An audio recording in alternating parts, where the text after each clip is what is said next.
The cold, autumn wind whipped through the desolate streets, adding an eerie ambiance to the night.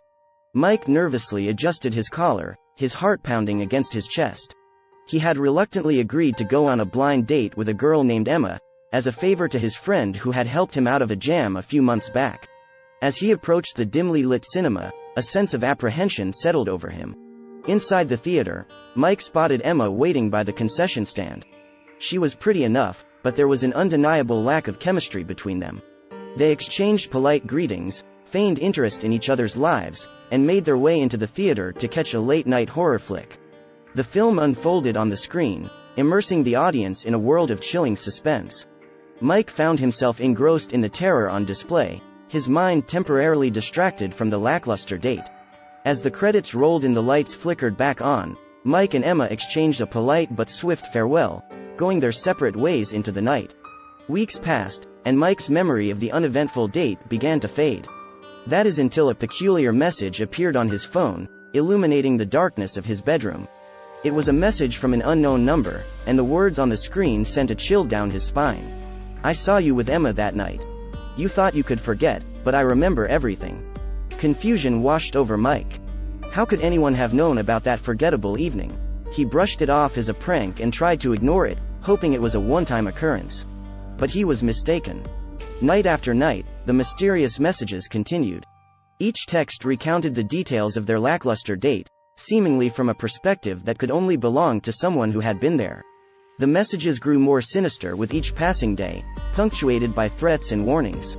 "Emma is mine, and you will pay for trying to take her away." As the intensity escalated, Mike's unease morphed into terror. He couldn't shake the feeling of being watched, the sensation of eyes boring into his every move.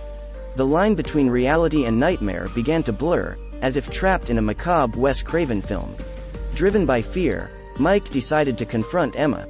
He reached out to her, seeking answers and hoping to unearth the truth behind the haunting messages. Emma, visibly disturbed, revealed that her ex-girlfriend, Rachel, had become obsessed with her after their breakup. Jealousy had festered in Rachel's heart, transforming her into a vengeful specter lurking in the shadows. Emma confessed that she had recently cut ties with Rachel due to her increasingly erratic behavior. But Rachel's obsession had reached its boiling point, and she had unleashed her malevolence upon Mike as a means of revenge. Together, Mike and Emma devised a plan to put an end to Rachel's torment.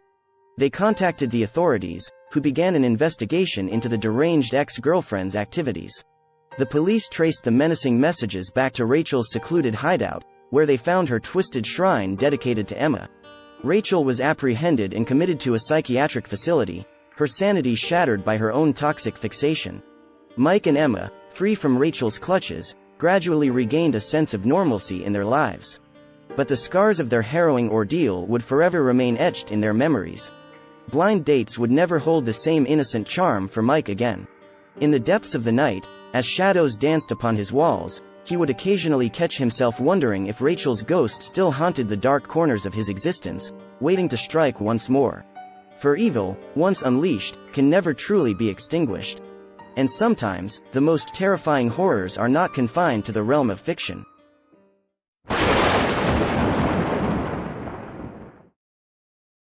Tom sat alone in his dimly lit apartment, his eyes fixed on the flickering screen of his laptop.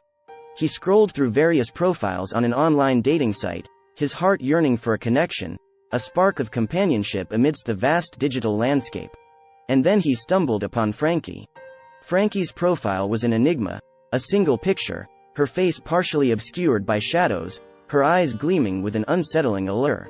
Tom's curiosity piqued, he decided to send her a message, not knowing the dark path it would lead him down.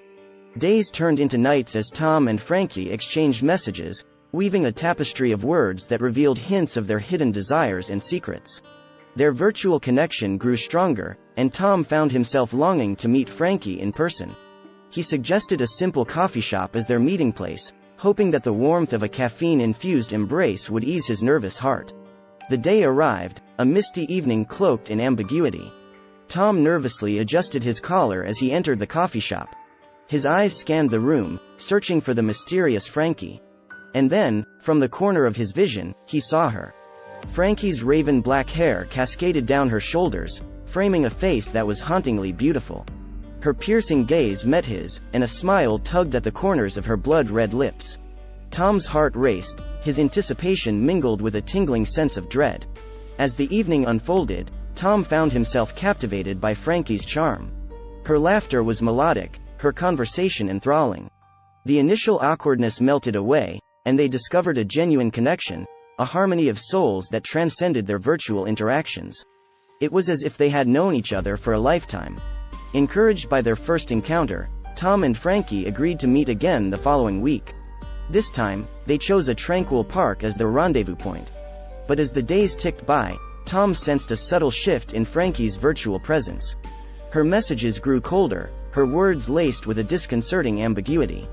Nonetheless, he clung to the hope that their second date would rekindle the flame that had flickered between them. The day arrived, bathed in a foreboding silence. Tom approached the park, the leaves whispering secrets as they rustled beneath his footsteps. And there she was, Frankie, waiting on a park bench. But something was amiss. The sparkle in her eyes had vanished, replaced by an unsettling emptiness. The warmth of their first meeting had given way to an icy chill that permeated the air. They walked together, their footsteps echoing in syncopated rhythm. The conversation faltered, replaced by an uncomfortable silence. Tom couldn't shake the feeling that this wasn't the same Frankie he had met before, the Frankie who had ignited his desires and captivated his heart. He felt like an intruder in her world, an unwelcome guest in the twisted depths of her soul. The date ended abruptly, and they parted ways, neither acknowledging the growing unease that had consumed their encounter. Days turned into weeks, and Tom and Frankie never saw each other again. Their connection, once so vibrant and promising, had withered away like a dying flower. But fate had other plans for Tom. One evening, as he sat transfixed by the evening news, a chilling report flickered across the screen. Twin sisters, their faces identical, stared out at him with cold, lifeless eyes. The news anchor's voice trembled as he recounted their horrifying tale, a diabolical duo who lured unsuspecting men into their deadly embrace. The sisters, it seemed, would meet their victims online, their identities interchangeable. If both sisters found a man to their liking, their twisted desires would culminate in a nightmarish symphony of bloodshed. Tom's heart raced, his mind racing back to the enigma that was Frankie. Was she one of the sisters depicted in the news story? Was he one of the fortunate few to escape their clutches? The revelation struck Tom like a bolt of lightning, illuminating the darkness that had veiled his memories of Frankie. The pieces of the puzzle fell into place, leaving him both terrified and grateful for the narrow escape from the clutches of these remorseless killers. As the shadows deepened, Tom huddled in the safety of his apartment, haunted by the memory of Frankie's face, the face that had charmed him and simultaneously concealed a heart as cold as ice. The online world, once a beacon of hope, had become a sinister abyss, reminding him of the dangers that lurked behind every pixelated facade.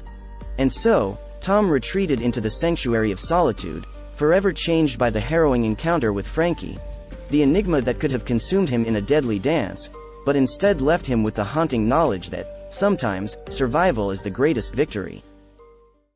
I hope you enjoy the content I upload. If you like what I'm doing, why not think about clicking on the subscribe button to keep up to date on my uploads. Thank you all for the great support.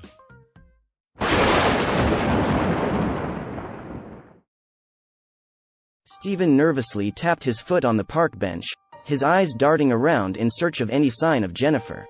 The sun was sinking below the horizon, casting long shadows over the deserted park. A cold breeze rustled the leaves, sending a shiver down Stephen's spine. He checked his phone for the 10th time, hoping for a message or a missed call from Jennifer, but there was nothing. The minutes turned into an hour, and the hour into 2. Jennifer never showed up.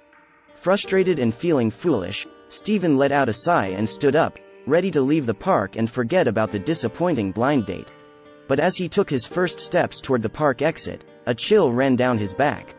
He couldn't shake the feeling of being watched. He turned around, scanning the park's dimly lit pathways. Through the fading light, Stephen caught a glimpse of a figure lurking in the shadows. The stranger's presence sent a wave of unease crashing over him. There was something off about the man, something sinister. Stephen's heart began to race as the stranger stepped out of the darkness, revealing a twisted smile that sent a chill down his spine. "Hello, Stephen," the man said, his voice dripping with malevolence. You didn't think your blind date would be a complete waste, did you? Stephen's eyes widened in terror. Who are you? What do you want? He stammered, his voice trembling. The man took a step closer, his eyes gleaming with sadistic pleasure. You see, Jennifer was never meant for you, he said, his voice cold and calculated. She was always meant for me. Stephen's mind raced, trying to process the words. Had this man been stalking Jennifer? Had he set up the blind date only to kidnap her? Fear washed over him, drowning out any rational thought. He knew he had to get away, but his legs felt like jelly. Before Stephen could react, the man lunged forward, grabbing him by the collar of his jacket. The stench of decay and malice filled Stephen's nostrils, and he fought back the urge to retch. Time to join Jennifer, Stephen, the man whispered, his grip tightening. Summoning a burst of adrenaline-fueled strength, Stephen fought back, clawing at the man's hand and desperately trying to break free. In a moment of desperation, he managed to break loose, stumbling backward.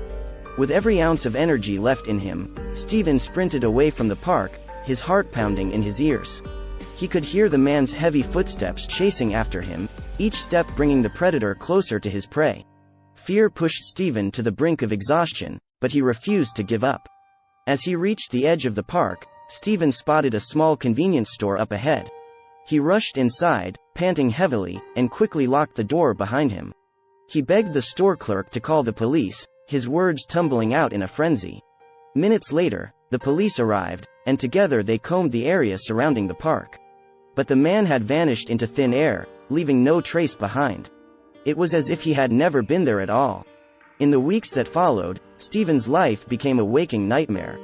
Every shadow seemed to conceal the man who had haunted his dreams. Sleep became a luxury he couldn't afford, for fear that the man would return. Paranoia consumed him, isolating him from friends and family. The police investigation turned up empty-handed, unable to identify the mysterious figure who had almost claimed Stephen's life. To the outside world, it was just another unsolved case, another name added to the list of victims who vanished without a trace. Stephen, however, knew better. He knew that the man was out there, waiting in the shadows, biding his time. And deep down, Stephen understood that his terrifying encounter in the park was just the beginning of a nightmare that would never truly end.